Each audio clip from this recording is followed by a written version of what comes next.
कब से हैं राजनीति में? मैं राजनीति में स्टूडेंट लाइफ से हूँ, क्योंकि मैं अपनी यूनिवर्सिटी में प्रेसिडेंट था ट्वाइस, और जिस साल मैं यूनिवर्सिटी छोड़ रहा था तभी मुझे चरण सिंह जी ने बुलाया, और चरण सिंह जी के तब 30 MLA छोड़ गए थे। किस साल की बात है? ये दैट इज 1973। तो उन्होंने कहा सतपाल देखो बेईमान, मैंने पार्टी बनाई थी किसानों की, मुझे छोड़ दिया। मेरा हाथ पकड़ के उन्होंने बड़ा इमोशनल होकर कहा कि तुम इस पार्टी को संभालो, किसानों की पार्टी है, और किसी से बात मत करो। अभी जाके मेरी मीटिंग है शाम को 5 बजे जिम खाना में, उससे पहले अनाउंस कर दो तुम मेरे साथ हो, और किसी से मत मशवरा। जैसे उन्होंने कहा था वैसे ही किया, और नेक्स्ट डे आ गया कि मैं उनके साथ हूँ। उन्होंने सारी पार्टी मुझे सौंप दी, जनरल सेक्रेटरी बना दिया। उसके बाद उन्होंने MLA लड़ाया, तो मैं 26 साल की उम्र में 74 में MLA हो गया। फिर राज्यसभा का मेंबर हुआ, 2 बार लोकसभा का हुआ, मिनिस्टर हुआ, और अब गवर्नर हुआ। तो तब से लड़ाई झगड़ा कुछ ना कुछ चलता रहता है। होल टाइम पॉलिटिक्स में आ गया, फिर प्रैक्टिस वगैरह नहीं कर पाया। तो कैसे थे वो चरण सिंह जी? वो अच्छे थे। तो उनकी दिक्कत क्या थी कि उनको किसी भी तरह प्राइम मिनिस्टर बनने का एक सपना देखते थे वो। तो उसमें उन्होंने इधर उधर किया, और वो कल्चर्ड, ईमानदार और बहुत स्वीट आदमी थे। बट ये मतलब हमारे जो पॉलिटिशियंस है, काफी लोगों को ये हो जाती है कि बस बनना ही बनना है। हाँ, मतलब सब कुछ कॉम्प्रोमाइज करके बनना है। मैं आपको कह रहा हूँ, आपकी पूरी जो स्ट्रेंथ है जो किसी के पास नहीं है, वो ये है कि मुझे कुछ नहीं चाहिए। इससे सामने वाले सब खलास हो जाते हैं। और ये होता क्यों है कि मतलब इतनी मतलब इम्पेशंस हो जाती है कि बस हर हालत में ही, मतलब काफी पॉलिटिशियंस ऐसे हो। आजादी के फौरन बाद तो राजनीति एक तरह से कर्तव्य था, और लोग करते थे उसको उस तरह। फिर ये प्रोफेशन हो गया, और अब ये बिजनेस हो गया है। आप जम्मू कश्मीर में जब थे जी, मतलब बड़ा कॉम्प्लिकेटेड टाइम था, बहुत कॉम्प्लिकेटेड। उसके बारे में आपकी क्या राय है? क्या मेरी ये राय है कि जम्मू कश्मीर को आप जबरदस्ती या फौज से ठीक नहीं रख सकते। वहाँ के लोगों को जीत के आप कुछ भी कर सकते हैं, और वहाँ के लोग एमिएबल हैं। ऐसा नहीं कि इम्पॉसिबल है। मैंने तो देखा, मैंने उनको अपने साथ किया। आपने अंदर से डिटेल से देखा, सोल्यूशन वहाँ किस बेसिस पे आएगा? इमीडिएटली तो उनकी स्टेटहुड वापस करना चाहिए।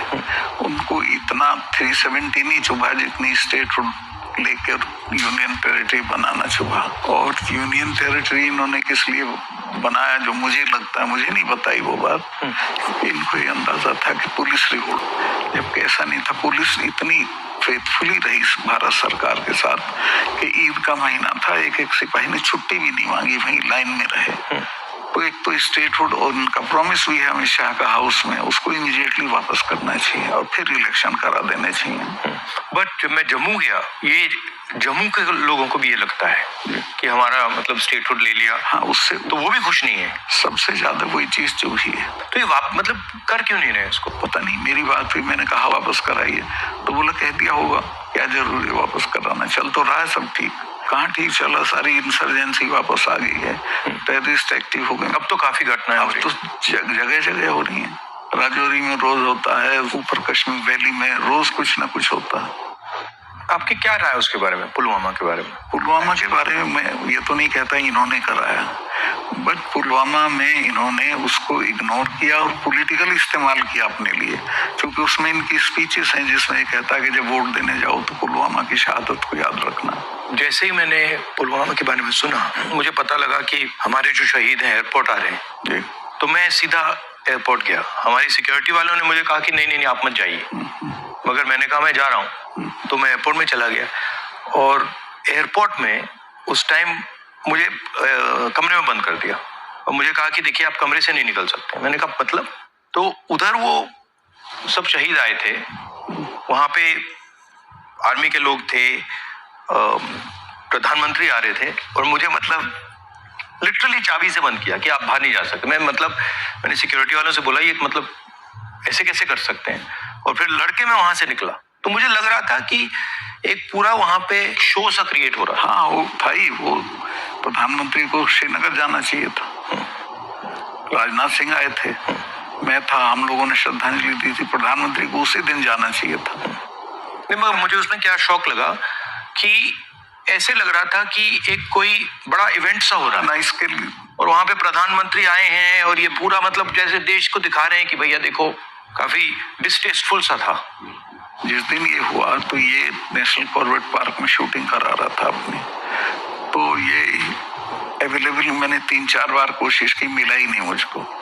5 या 6 बजे इसका फोन आया, हाँ सतपाल भाई क्या हुआ? मैं कहा हमारे इतने लोग मर गए हैं और हमारी गलती से मरे। तो बोला नहीं चुप रहना, अभी कुछ नहीं बोलना इस पे। फिर 1 घंटे बाद ये डोभाल जो मेरा क्लास फेलो रहा लॉ में मेरठ में, तो इसका फोन आया, सतपाल भाई आप बोल दी। मैं 2 चैनल को बोल चुका था ये बात, तो इन्होंने कहा नहीं कुछ नहीं बोलना है इस पे। मैं कहा ठीक है, मैं समझा कोई जांच वांच कराएंगे उस पर असर पड़ेगा, कुछ भी नहीं। तीसरे दिन इनका आ गया कि ये पुलवामा की शहादत को याद रखो और अब हम बालाकोट करेंगे, ये करेंगे वो करेंगे। और अभी तक उसमें कुछ नहीं हुआ? कुछ नहीं, करना भी नहीं है इसको। पुलवामा के शहीद जिस तरह हुए थे वो इसलिए हुए कि उन्होंने 5 एयरक्राफ्ट मांगे थे। अगर वो मेरे से मांग लेते तो मैं इमीडिएटली कर देता। मैं तो वहाँ स्टूडेंट्स जब जम्मू में फंस जाते थे वर्ष में, उनको एयरक्राफ्ट से, तो दिल्ली में एयरक्राफ्ट इमीडिएटली मिलता है किराए पे। 4 महीने तक एप्लीकेशन उनकी पड़ी रही होम मिनिस्ट्री में और 4 महीने बाद वो खारिज कर दी कि नहीं देंगे। तब वो सड़क से चले। इतना बड़ा, मतलब 4 महीने के लिए वो चले ही नहीं? चले ही नहीं इसलिए कि वो सड़क से चलना बिल्कुल इनसिक्योर होता है, वो उनके उसमें नहीं है सिस्टम में। 5 जहाज मांगे थे उन्होंने, वो नहीं दिए, 4 महीने तक लटकाए रखे। और तो 4 महीने के लिए क्या होल्ड पे थे? क्या होल्ड पे थे सब? मेरे सामने नहीं आई। अगर मेरे सामने आई होती तो मैं उसमें कुछ करता। That was between CRP and home ministry. लेकिन ये थी कि अटैक हो सकता है। इसके अलावा वो जो गाड़ी टकराई थी वो 10 दिन से घूम रही थी वहाँ, पूरा आप समझिए कि भरी हुई विस्फोटक से। वो कैसे, मतलब इतना एक्सप्लोसिवली कैसे, मतलब ऐसे घूम रही थी? सिस्टम नहीं था ठीक से। और जब मैं गया हूँ फिर पुलवामा होने के बाद, तो जो 10 किलोमीटर का स्ट्रेच है उसमें लगभग 8-10 लिंक रोड मिलती हैं। एक भी सैनिटाइज नहीं थी उस दिन। बल्कि हम तो जब अपनी पुलिस को भेजते थे कश्मीर की, तो पूरी रोड पे सिविल ट्रैफिक बिल्कुल रोक देते थे, सैनिटाइज कर देते थे, तब भेजते थे। ना हाईवे सैनिटाइज था ना वो लिंक रोड। और लिंक रोड जहाँ हाईवे में मिलती है वहाँ रिवाज ये है कि वहाँ एक जिप्सी खड़ी होनी चाहिए जो उसे रोक दे कि नहीं भैया काफिला चला जाए सीआरपी का, तब जाना। ब्लॉक कर। कुछ नहीं था, there was nothing like that. तो जब आप वहां गए, जैसे पॉलिटिक्स में हम ऐसी घटनाओं में जाते हैं, तो जब हम कहीं पहले पहुंचते हैं, कोई माइंड में कोई फीलिंग आती है, तो इसमें आपकी क्या फीलिंग आई थी जब आप पहली बार वहां गए? आप मेरा यकीन करेंगे, आई वॉज इन टीयर्स। और मैंने इसको फोन किया, मुझे नहीं मिला। जब 5 बजे मेरी बात हुई तो मैंने कहा हमारी गलती से हुआ ये।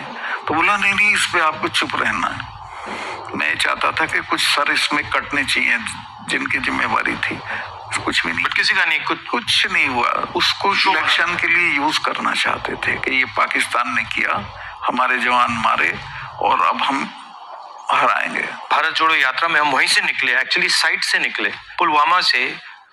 तो मुझे ये लग रहा था कि जो आपने बोला कि ऐसी जगह पे, स्ट्रेटेजिक जगह पे इतना एक्सप्लोसिव कहां से आ गया, कैसे आया, वो मेरे दिमाग में क्वेश्चन था। सारा पाकिस्तान से आया था, बट इतना 600-300 किलो। हाँ, ये बॉर्डर तो हमारा पोरस है और ये इतना एक्सप्लोसिव इंडिजिनसली प्रोक्योर करते तो वो बात फैल जाती।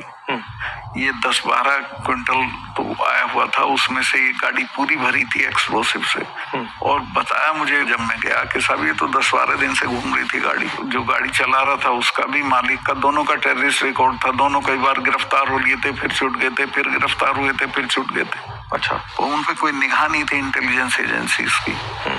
यहाँ मीडिया में, मतलब मैं देख रहा था, यहाँ पे इतना बड़ा कास्ट सेंसस का मुद्दा है, बट अब आजकल बस इजराइल कास्ट सेंसस को नहीं देखा। मतलब जो, चाहे वो अदानी हो चाहे वो कास्ट सेंसस हो, जो जरूरी बातें हैं उसका कुछ नहीं होगा, मगर इजराइल हो, बॉलीवुड हो, क्रिकेट हो, उस पर चलते जाएंगे। अदानी तो आपने इसके चिपका दिया, वो तो छूटेगा नहीं। गांव चला गया अदानी का। और लोग ये कहते हैं अदानी के यहाँ इसी का रुपया है।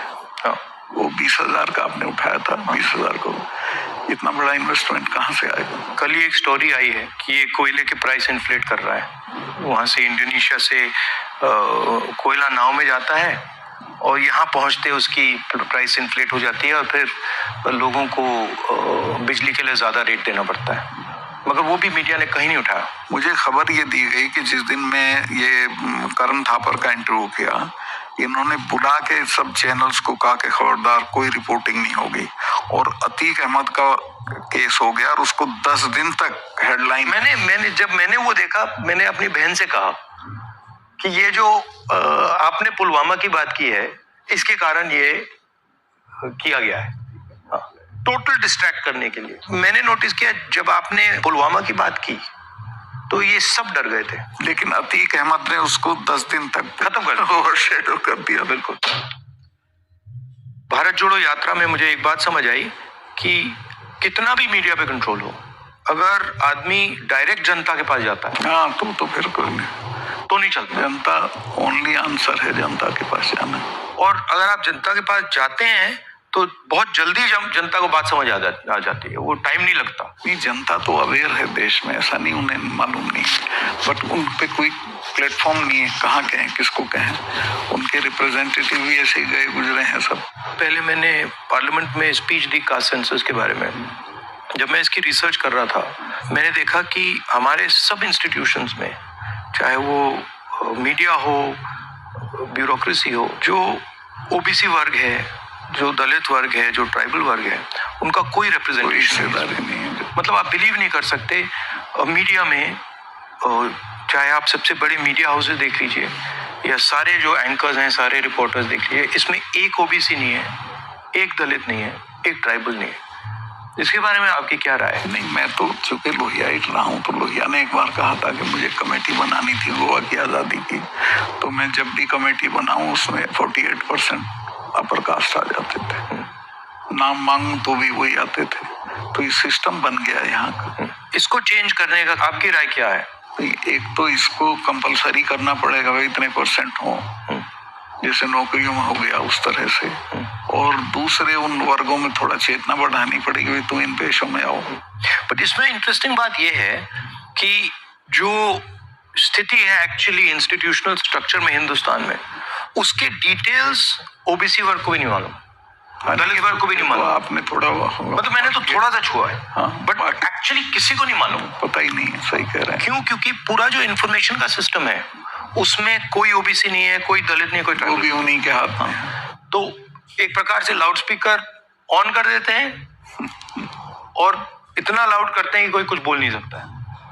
जैसे आपने पुलवामा की बात की, कास्ट सेंसस की बात की, अदानी की बात की, बस loud speaker, Modi ji loud speaker on कर देते हैं और जितना चिल्लाना चाहो चिल्लाओ, कुछ नहीं होता। कुछ दिन पहले मैं दिल्ली में 3-4 घंटे बढ़इयों के साथ काम किया, तो वो मुझे बता रहे थे कि हम सोफा बनाते हैं, चेयर बनाते हैं, टेबल बनाते हैं, मगर जिस शोरूम में वो बिकता है उसमें हम जा नहीं सकते। मतलब काम हमारा, मेहनत हमारी, मगर फल हमारा नहीं। और कितना गुना एनहांस करके पैसा लेते हैं उसका। इनको तो कुछ मिलता नहीं गरीबों को, तो बहुत ही एक्सप्लॉयटेटिव सिस्टम है। तो अगर आप जीएसटी देखें, जीएसटी भी इनडायरेक्ट टैक्स है, उसमें छोटे व्यापारी, किसान, मजदूर वो टैक्स भरते हैं। डिमोनेटाइजेशन भी उनके खिलाफ हथियार था। किसान आंदोलन में तो आपने काफी कमेंट किया है, वो भी मतलब उनके घर में से पैसे निकालने का तरीका था। नहीं, वो तो इनका मैं बताता हूँ, अगर आप नहीं हटाओगे इस बार तो खेती को तो ये पूरी तरह खत्म, मतलब किसान छोड़ के भाग जाएगा और ये कॉर्पोरेट को दे देंगे, इनका ये इरादा है। मैं तो खेती करता था, मेरे गांव में पूरी यूपी की सबसे बड़ी काश्त थी, हमारे चाचा थे, उनके पास 2500 बीघा जमीन थी। और आज मैं जाता हूँ तो सब के लड़के शहर में आ गए हैं, क्योंकि एजुकेशन नहीं है, हेल्थ सर्विसेज नहीं है और सिक्योरिटी नहीं है, तो वो बटाईदार को देके धीरे धीरे खत्म हो जाएगी खेती। खेती को खत्म करेंगे, फौज खत्म करी दी से लाके अग्निवीर में कौन इतने से अरसे के लिए अपनी जान देगा। तो ये शने शने सब लोगों को, ये हर इंस्टीट्यूशन को पकड़ के खत्म कर देते हैं। इनकी मतलब इमीडिएटली ये, चाहे वो सेना हो, सरकार हो, ब्यूरोक्रेसी हो, इलेक्शन कमीशन, जैसे इनके हाथ पड़ता है वो अपने लोगों को बैठा के कुछ ना कुछ उल्टा में आप एक स्टडी करा लीजिए, सेंट्रल यूनिवर्सिटी के जो वाइस चांसलर्स हैं पिछले 1 साल में लगे हैं, वो 100% वो हैं जिनके संघ से कनेक्शन थे।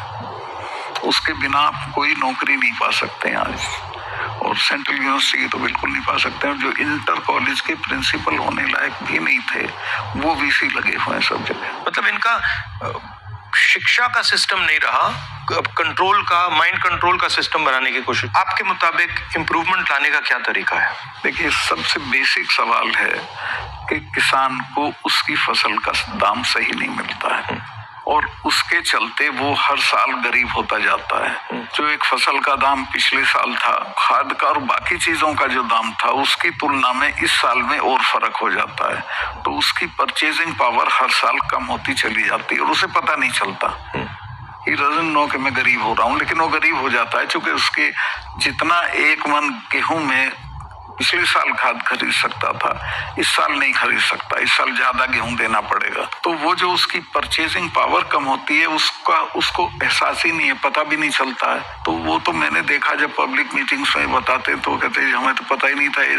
मैं कहा भाई तुम्हें पता ही नहीं, तुम गरीब हो रहे हो। तो उन्हें सुन के बुरा लगता है। फिर मैं समझाता हूँ, बताओ पिछले साल इतने गन्ने में कितना सामान खरीदते थे, इस साल कितना खरीदते हो।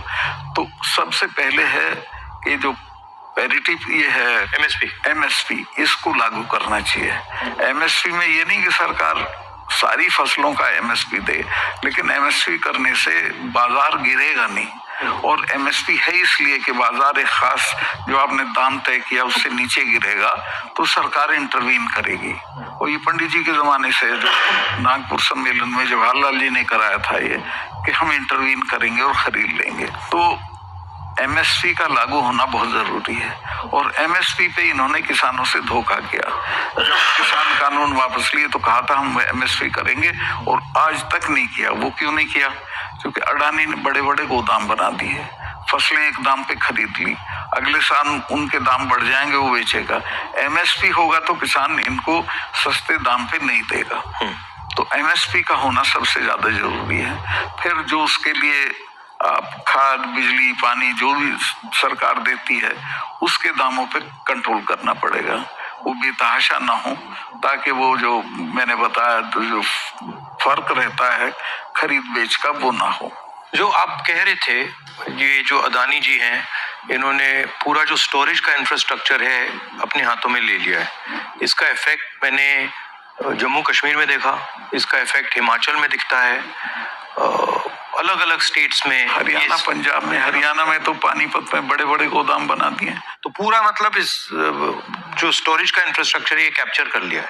तो फिर जब भी ये प्राइसेस को मतलब ऊपर नीचे फाइन ट्यून करना चाहते हैं, कर देते हैं, तो ये किसानों को मतलब डायरेक्ट नुकसान पहुंचाते हैं। जब तक इनके खिलाफ हल्ला बोल नहीं होगा तब तक सुधरेंगे नहीं, या फिर सरकार बदल जाए। अभी तो इन्हें टोटल प्रोटेक्शन है।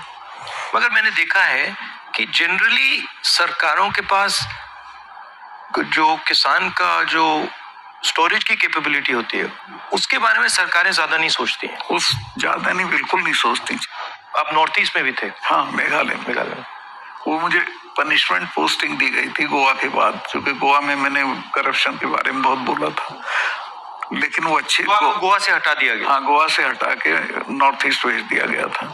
तो कश्मीर से हटाया, फिर गोवा से हटाया, फिर मतलब सब जगह 5 तबादले किए इन्होंने मेरे, जैसे सरकारी कर्मचारी के करते हैं। तो नॉर्थ ईस्ट बेटर था, वहाँ 12 जिले थे, गोवा में 2 जिले थे, और मेघालय बहुत अच्छी जगह है, कोई झगड़े टंटे की नहीं है, रिलैक्स लोग हैं। जी हाँ, रिलैक्स अच्छे लोग हैं। संगवा साहब का लड़का चीफ मिनिस्टर था, तो उससे बहुत बढ़िया रिलेशनशिप रही, कोई दिक्कत नहीं हुई मुझे। तो मणिपुर के बारे में क्या राय है आपकी? वहाँ मतलब पूरा फेल्योर है सरकार की, चीफ मिनिस्टर जा नहीं सकता, कुछ कर नहीं सकता, लेकिन उसको अभी तक हटा नहीं रहे हैं। ये जम्मू एंड कश्मीर का भी ऐसे ही प्रयोग करते हैं, पंजाब का भी ऐसे ही प्रयोग करते हैं, मणिपुर का भी ऐसे ही प्रयोग करते हैं। मैं गया मणिपुर में, वहाँ जो आप कह रहे हैं बिल्कुल सही है, वहाँ कोई कंट्रोल नहीं, पूरी क्राउड निकल आई थी। आप कोई कंट्रोल ही नहीं था, मतलब बिल्कुल एक स्टेट बचा ही नहीं है, 2 स्टेट बन गए हैं, एक इस तरफ और दूसरी तरफ। नॉर्थ ईस्ट सेटल्ड था, इन्होंने डिस्टर्ब कर दिया। सब जगह ये कुछ ना कुछ मतलब अपना करते रहते हैं। और 6 महीने की बात है, मैं लिख के दे रहा हूँ, बिल्कुल नहीं आएंगे पावर में। नहीं, एक्चुअली अगर जमीन पे जाएं तो बहुत नफरत है लोगों को, बहुत शदीद, पूछिए मतलब।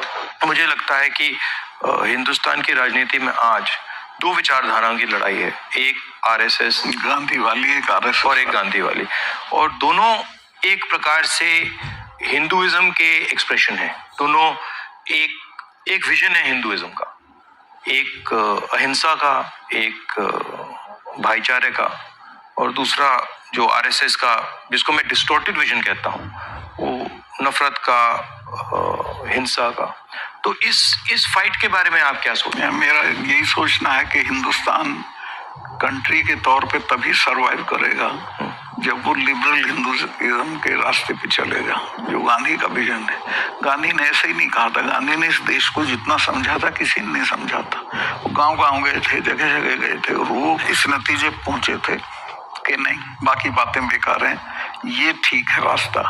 तो हिंदू का जो लिबरल हिंदू थॉट है वही रहेगा तो देश सरवाइव करेगा, वो टुकड़े टुकड़े हो जाएगा अदरवाइज। और ये कोई राजनीतिक बात नहीं है, मुल्क के अस्तित्व के लिए जरूरी है कि हम मिलजुल के रहें, एक दूसरे के साथ रहें, झगड़ा ना करें। नहीं, झगड़ा होगा तो मुल्क ही नहीं रहेगा ना। हाँ बिल्कुल, तो मुल्क का मतलब ही है कि मतलब भाईचारे से मिलजुल के रहें जी, मिलजुल के लोग रह रहे हैं। तो आपका मतलब काफी सालों से इस लड़ाई में आपका एक्सपीरियंस रहा है, और आप मतलब बहुत सालों से आरएसएस से लड़ रहे हैं। तो आपके मतलब सजेशंस, राय क्या है? मेरी राय ये है कि अपने लोगों में ये प्रचारित हो ठीक से गांधी का, कांग्रेस का जो विजन है कि ये हम क्यों इनसे डिफरेंट हैं, ये क्या चाहते हैं, वो क्यों आपके हक में नहीं है, ये पॉलिटिकल लोग भी नहीं बोलते हैं, उनको ही बोलना चाहिए। और जो आप कह रहे थे, जो क्रिस्टलाइजेशन होना चाहिए पॉलिटिकल लोगों के माइंड में कि भाई ये अब ये राजनीतिक लड़ाई नहीं है, अब ये आइडियोलॉजिकल लड़ाई है, वो क्रिस्टलाइजेशन इतना हो नहीं रहा है। वो नहीं हो रहा है। क्योंकि देखिए, हिंदुस्तान का आदमी जो पॉलिटिक्स में एक्टिव है वो राजनीति तक और अपने तक एक्टिव है। वो एक तो पहले तो देश के बारे में उस तरह नहीं सोचता जैसे सोचना चाहिए, और वो जो ब्रॉडर इश्यूज हैं उन पे राय नहीं बनाता है, राय जाहिर नहीं करता है, उस पे खड़ा नहीं होता है। तो वो हम पॉलिटिकल लोगों को करना पड़ेगा। और इसमें ये भी है कि जो, जैसे मैंने कहा कि इंफॉर्मेशन का सिस्टम जो है आसानी से राय बनाने भी नहीं देता है, तो डिस्ट्रैक्ट करता रहता है। तो इंफॉर्मेशन का सिस्टम तो वन वे हो गया है, उसमें आपकी बात तो आएगी नहीं, जो दूसरी बात है वो आएगी। और लेकिन एक अच्छी चीज हुई है कि लोगों ने टीवी देखना बंद कर दिया, भरोसा चला गया है। इस वक्त हम लोगों की एक ही स्ट्रेंथ है, दैट इज सोशल मीडिया। हम लोगों की बात सोशल मीडिया से फैलती है। ये उसको भी रोकने के सिस्टम ढूंढ रहे हैं, कैसे रोका जाए, वो अभी नहीं हुआ है, लेकिन वो हमारी स्ट्रेंथ है। जो प्रिंटेड मीडिया है, इलेक्ट्रॉनिक है, सबको इन्होंने कंट्रोल कर दिया, वन साइडेड कर दिया। लेकिन अच्छी बात यह कि लोग भी उसको समझ गए हैं, तो इनकी बात को यकीन नहीं करते, वो कहते नहीं ये तो गड़बड़ है। आपने कहा कि सोशल मीडिया में मतलब हमारा थोड़ा सा असर है, बट मेरे अकाउंट्स को तो पूरा सप्रेस किया जाता है, जैसे चाहे वो मेरी यूट्यूब हो, फेसबुक हो। नहीं, आपके होगा, पर आपके समर्थन में जो लोग करते हैं वो उसे नहीं रोक पाते। मगर जो वही है आपकी स्ट्रेंथ। जो सेंट्रल मेरा अकाउंट है उसको तो पक्का रोकते, मेरा यूट्यूब अकाउंट को तो पूरा दबा रखते। मेरा भी कुछ नहीं है, कहीं कुछ नहीं आता है, लेकिन जो हम लोगों के पक्ष में बात बोलते हैं वो फैलती है। मैंने देखा है कि जब भी सरकार पे कोई प्रेशर आता है, जैसे अगर कास्ट सेंसस की बात हो, अदानी की बात हो, एमएसपी की बात हो, किसानों की बात हो, तो ये कोई ना कोई गिमिक निकाल देते हैं। और अभी मैंने देखा कि जब मैंने पार्लियामेंट में अदानी की स्पीच दी तो सबसे पहले टीवी ऑफ कर दिया, उसके बाद मुझे पार्लियामेंट से निकाल दिया, और फिर स्पेशल सेशन की बात हुई, उसके बाद स्पेशल सेशन के अंदर भारत या इंडिया का डिस्कशन की बात हुई, और फिर एंड में विमेंस बिल की बात हुई, और विमेंस बिल भी वैसा कि वो 10 साल में आएगा, आज नहीं आएगा नहीं कभी। तो ये तरीका जो है, चाहे वो पुलवामा हो, विमेंस बिल हो, डिस्ट्रैक्ट करने का इनका बहुत इफेक्टिव तरीका है। 2-3 चीजें हैं प्रधानमंत्री की। एक तो ये किसी भी चीज को वो बना देता है इवेंट, छोटे से छोटी चीज का, और उसका अपने पक्ष में इस्तेमाल कर लेते हैं। वीमेंस बिल का भी इसने ये किया, औरतों को कुछ मिल नहीं रहा है और एहसास ये करा दिया, पता नहीं कितना बड़ा काम कर दिया।